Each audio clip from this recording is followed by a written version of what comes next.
Presiden Ukraina Volodymyr Zelensky akan menganggap Rusia sebagai teroris ISIS saat invasi mereka berlanjut. Ini sebagai responnya terhadap penculikan wali kota Melitopol Ivan Fedorov oleh militer Rusia. Terlebih jumlah pengungsi turun tajam karena serangan yang dilakukan pasukan Putin tersebut saat proses evakuasi. Dikutip dari BBC.com pada Sabtu 12 Maret, Zelensky menuduh Rusia mengandalkan taktik teror saat invasi mereka berlanjut. Dalam sebuah postingan di Facebook setelah tengah malam di Kiev, Zelensky memprediksi bahwa tindakan penjajah Rusia akan disamakan dengan tindakan teroris ISIS. Itu terjadi karena dia menuduh Rusia menyandra wali kota Melitopol dan mengatakan bahwa jumlah pengungsi yang diselamatkan turun tajam pada hari Jumat. Jumlah pengungsi yang berhasil dievakuasi sebanyak 7.144 orang dari Ukraina. Dia sekali lagi meminta semua orang Ukraina untuk melawan Rusia.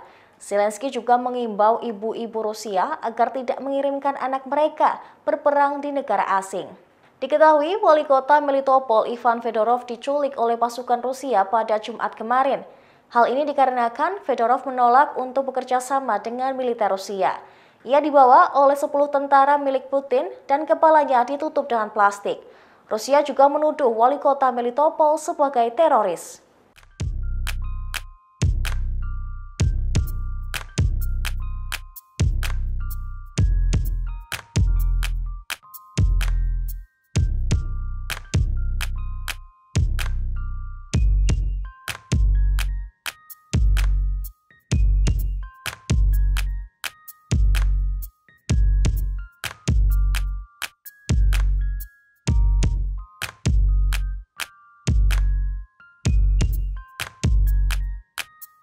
Terima kasih sudah nonton. Jangan lupa like, subscribe, dan share ya.